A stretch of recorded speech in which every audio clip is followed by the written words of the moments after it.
If you're confused over what will happen to 38 Oxley Road, watch on as I'll simplify and summarize everything. So, in case you have been living under a rock, you should know the history of what led to the recent decision about 38 Oxley Road, as it's not exactly a surprise. If not, here's a brief history lesson. 38 Oxley Road is basically former Prime Minister Lee Kuan Yew's house, so that means Senior Minister Lee Hsien Loong used to live there before. When Lee Kuan Yew was alive, he has said that he preferred the house to be demolished after his death or after everyone moves out, or kept as a close residence for his family and descendants. He had told the then government about this, but knew that the government had a different view due to the significance of the site. You see, the significance of it is not just that it's his house. Back in 1954, meetings of the PAP were regularly held in the basement of the house, so you can kind of say that without the house, we will not be who we are now, kind of lah. So, Lee Kuan Yew knew about that and therefore let the government decide what to do about it. Upon his death, then Prime Minister Lee Hsien Loong, being part of the Lee family, recused himself from all government decisions regarding the house. In 2018, the government formed a 4-member ministerial committee to decide on what to do with the house in the future, and they came up with 3 options. Retain the property by gazetting it as a national monument or for conservation. Retain the basement dining room, which has the greatest historical significance since the old PAP meetings were held there, and tear down the rest of the property. Or allow the property to be fully demolished for the redevelopment. However, because Lee Kuan Yew's daughter, Dr Lee Wei Ling, was still living in the house, they will have to let the future government to decide which option to opt for lah. So when Dr Lee Wei Ling passed away in October 2024, a decision has to be made. On 24th October 2024, as promised, the government of the day had to work on choosing one of the options. To do so, they arrowed the task. They let the National Heritage Board to study the site to assess if it's worthy of being preserved as a national monument. Not arrow, no arrow. I say wrong.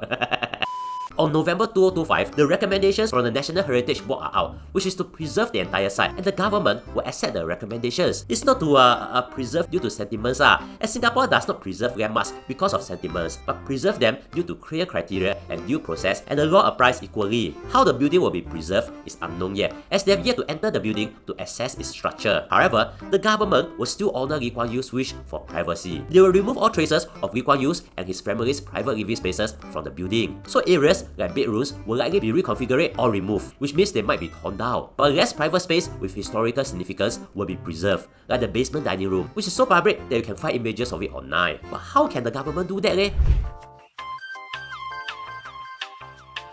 You see, by right, if you got the preservation order, it's like striking 4D, since the government is buying the land or place from you, kind of like SIRS. But unlike SIRS, whereby the area is redeveloped, the preservation order is made when the government intends to acquire the site to convert it into a public space, such as a heritage park for all Singaporeans to enjoy. And so, the preservation order might be made for this. This will allow the government to take all the necessary steps to safeguard the site and preserve it, keeping with its historical significance and national importance, and the owner will be duly compensated. Currently, the owner of the house is a private company that's owned by Mr Lee Hsien Loong, who has slammed the decision. This is another saga altogether. And if you didn't know about the saga, then you are likely not a Singaporean. Anyways, people can object to the order, and the Acting Minister for Culture, Committee and Youth will consider every objection before making a final decision on making a preservation order. Which brings us to the next question. Why? Why preserve the house instead of letting someone buy the land and build a shopping centre filled with Mala Xiangguo restaurants and China-based coffee chains? Well,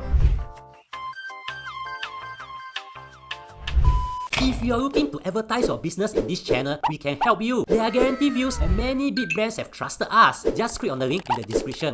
According to the government, it's not to memorialize a single leader, but to safeguard Singapore's history for future generations. You see, this site is significant not only because of Lee Kuan Yew. 38 Oxley Road bore witness to pivotal events in the 1950s which marked Singapore's transition from a colony to an independent nation. It was also the venue for political conversations which brought together a large group of diverse political figures, which included Dr Goh Keng Swee, Dr Toh Chin Chai, Mr S Rajaranan, Mr K M Ben, Mr Lim Ching Song, and Mr Fong Swee Suang. Also, it's not rare for this to happen. There are several national monuments that stand as witnesses to Singapore's struggle for self-government, bringing together people, places, and events that shape our nation's history. One example is one you will often see during NDP, the former City Hall, whereby people of Singapore first heard the national anthem and saw the national flag back in 1959. Yeah, I know, if we review the national anthem and flag in 2025, we might need to preserve TikTok as a national monument. And of course, 38 Oxley Road is not the first house to be gazetted for preservation.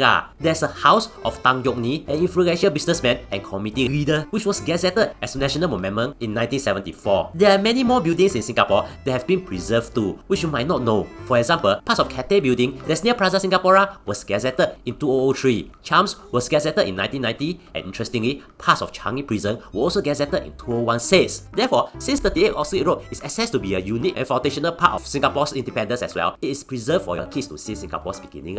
So this approach is one that takes into account the interests of Singaporeans, current and future, while respecting Mr. Lee Kuan Yew's wishes, since part of the house will be removed or reconfigured to preserve his privacy. Now, to know how a new law is going to stop your ex from harassing you online, watch this. And thank you for spending almost 5 minutes with me. I really appreciate it and hope you learned something.